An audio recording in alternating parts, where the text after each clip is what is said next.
Okay, so continuing on from the last lecture, from the beginning the writing process to talking about the actual planning, we talked a little bit about strategies for generating ideas, gathering information. So we're continuing with that. And one of the main ways, one of the ways I like best is called brainstorming. And here what you do is you get a piece of paper and a pen or a pencil, and you get a timer, and you set the timer for 2, 3 minutes and start the timer. And when you do, maybe write the topic at the top of your page, start the timer, and then everything that comes into your head, you write it down, whether it's got anything to do with the topic or not. Even if you can't think of anything, just write, I can't think of anything, I can't think of anything, until you finally come up with something. And the whole reason for doing this is to get rid of what we call the keeper at the gate. So this is your self-critic who says, when you write something, oh, that's not very good, erase that, that's stupid, why would you say that? You're trying to get rid of that person because we all have that person. It's one of the things keeping us from writing well or coming up with original ideas.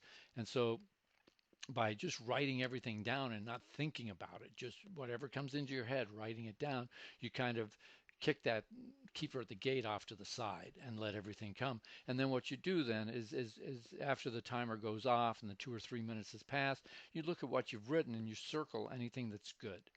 If this was a class where we were on ground in an actual classroom, I'd have you do this.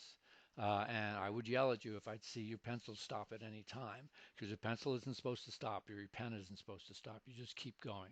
And I think it's a really good way, especially if you're writing an essay and you get stuck, you don't have enough yourself, say 5 to 7 page essay, and you've got 4 pages and you can't think of anything else to write. Brainstorming can give you that extra information that you might need. Now, another strategy is clustering. So here, you write your topic in the center and draw a circle around it or oval. And then you can do this timed or not. You think of anything that is associated with that and you kind of put little lines and connect ideas. When we go to the cause and effect essay, I tend to think that this is a really good strategy because what it will do is allow you to align all the causes on one side of the oval topic and the effects on the other, and to make connections. And there's a thing called a causal chain where one cause turns into one effect turns into its own cause of another effect. And you can easily see these causal chains when you're doing this clustering. The other thing is just read. And this is why I also say to keep a notebook. But while you're reading for other classes or just reading for your own pleasure, some idea may get generated in your mind. So you write it down. Or that might be a good idea for an essay because you know you got a certain type of essay, a comparison coming up. Like, oh, I could compare these things here. Uh, Also, once you've got a topic, just read on the topic. Google, go to the library, and just see what's been written about it, and just skim articles and books and whatever to give you ideas. And the other thing is just to talk to people. One of the things I used to like to do when I was at the University of Hawaii was to hang out at this place called Manoa Gardens, which is like this small restaurant that served beer. And all the grad students would hang out there on Wednesday nights and Friday nights. And I would hang out and talk to them. And they would tell me about their majors because I'd ask them questions. And they were always more than willing to talk about whatever they were majoring in, whether it was oceanography or Japanese theater, whatever, because it's what they loved. And so I'd get all this information just by talking to these people. And so you can do the same thing. Just talk to somebody who's really, you know, passionate about some topic that you're writing about, and they'll give you an awful lot of information. Now, organizing the information, this is very important, and I'm big on this because I've had people who did a lot of work and wrote fairly good papers, except for the fact that the paper wasn't organized. So what you can do is something called a flexible note system. So here you write out each major point and any major supporting piece of evidence for that point. And then what you do is just arrange it in a logical order. This is very good for people who have well, they've done studies, and they find that people who have very messy bedrooms are able to generate ideas really easy. I mean, the creative part of writing is easy for them. It's the logical part that gets hard. So as a flexible note system or what is also called a scratch outline can be very useful.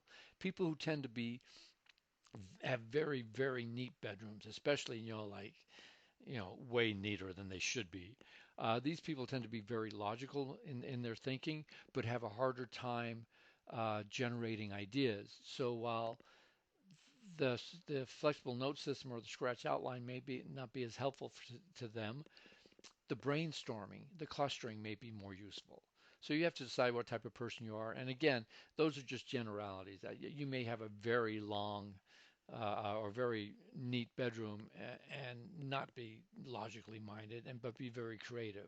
I go both ways. There's times when my bedroom is completely messy or my study is very messy, and there's times when it's very neat. But I've got kind of like a split brain anyway, along with my split personality. All right, a formal outline. Now, you do not need to do a formal outline in this class. However, if you're going to Comp 2, they will require one. Many times, if you have to do a research paper for like a history class, a formal outline will be required. And so you need to understand this. So there's two types. There's a topic and a sentence. Most instructors probably let you go with just a topic. And that's where you're just writing out fragments of sentences, not the complete idea. So what you do is you write out the word thesis. You actually have to write the word thesis, then put a colon, and then copy and paste your thesis to follow that colon. Then you write out this Roman numeral 1. And the supporting evidence goes underneath that with an uppercase A, B, or C. And then you go, once you've written the supporting evidence, you give the Roman numeral 2 and give the supporting evidence for that. And you go on throughout however long the outline needs to be. Now, things that you need to know is that each major unit should have at least two pieces of supporting evidence. So that means you should not have a Roman numeral with only an A after it. There needs to be an A and a B. If there's only an A, you either need to find more evidence and make it a B, or get rid of it because you don't have enough evidence to support that main idea. All right, so each major unit, A and a B minimal. Now the sentence outline is different from the topic outline in just the fact that the main points and the evidence are written out in full sentences. So again, if you're writing a 3 to 5 page paper, I don't think a sentence outline is necessary. However, so like in grad school, I had to write a 40 to 60 page paper on a novel. I've never used outlines. I'm fairly logical in my thinking. I'm very good at writing essays in my head. However, a 40 to 60 page is not something I'm good at in my head. And so I found writing an outline for that was very beneficial, and I did a sentence outline, right? Because if you're writing out the topics and support in using full sentences, you may then incorporate those sentences into your essay. So what you will find is many times those sentences become the topic sentence for your paragraph. So once you've done a formal sentence outline, once you sit down to write the actual paper, a part of the paper is already written because all you have your topic sentences. Now all you need to do is add the support for each of the topic sentences to complete the paragraphs. And so it makes it much easier when you're writing these longer papers. Here's not a really good example. It's the only one I could really find. You can see that you've got the Roman numeral 1, and then you've got an A, and the A itself has its own support. So you have regular number 1, regular 2. Down here, the A has those support, but then the support itself has support. So then you go to lowercase. And if the lowercase also has support, you go to numbers with parentheses around them. You should never in any college course as an undergrad have to go more in depth than that on any outline. Once you get to graduate school, you might need to, but that's it. All right, so that pretty well covers outline. The next thing, I'm kind of incorporating two lectures together. We're going to look at thesis statements. And we may do a separate essay or lecture later just on the thesis. I'm very adamant about writing good thesis statements because if you've got a decent thesis statement, it makes it much easier for you to write the rest of your essay because you've got a good foundation on which to support the essay. So it's your controlling idea, your main point, what specifically you're going to say about your subject. It isn't just your subject. That's a vague thesis, and a vague thesis allows a paper to go anywhere. It's like, riding a horse and not having any reins on the horse. The horse goes wherever the horse wants. You want a good controlling point thesis that allows you to keep your essay reined in to exactly where you want that essay to go. So it's specifically what you want to say about your subject. So instead of uh, just writing about uh, the taxes need to be raised, saying specifically why they need to be raised and what's going to happen if you raise them. All right, so everything else in the essay needs to support this also. So this is what I'm talking about. If you've got a precise thesis, you rein it in. You don't find yourself going onto side issues or getting off the topic. You keep it everything supporting that thesis because that will, if you start putting extraneous information that's really not necessary to the paper to support the thesis, you will lose major points. You will lose points on unity because not everything is supporting your essay. Those are the two areas where you can lose the most points. On not being unified, where everything doesn't support the thesis, and not being coherent, where everything doesn't logically fit. A goes to B, goes to C, goes to D. All right, now the requirements of a good thesis, it should be one single controlling idea and just one single sentence. It should be precise and to the point. So the example I use here is that it's kind of like you telling me, I'm going to take a trip. I'm going from Detroit to LA. I'm like, okay, nice. I know your beginning point. I know your end point. I don't know anything else. If you do that with a thesis, it's a vague thesis. So I prefer to hear, yeah, I'm taking a trip from Detroit to LA. I'm going to take Route 66, stop in Las Vegas for 2 nights to lose all my money, and then I'm going on to LA from Las Vegas. Now I've got a much better idea about your trip. So the same thing with a thesis. So you know, I believe that we should, or I don't ever say I believe, so I should not have said that. You don't want to use I in any of your essays or you. So taxes should be raised in order to better fund the America's school systems, uh, to ensure that the deficit does not grow too large, and for to boost the economy. So now I know exactly what you're claiming. You want to raise taxes and why you want to raise the taxes. It's precise and to the point. And it should always lead your essay into and you lead your reader into the essay. Once your reader has read your thesis, the reader should have a good idea of what your thesis is going to be about, right? And most of the time, it's going to be the last sentence in your opening paragraph. It doesn't have to be, but you have to have a reason if it's not.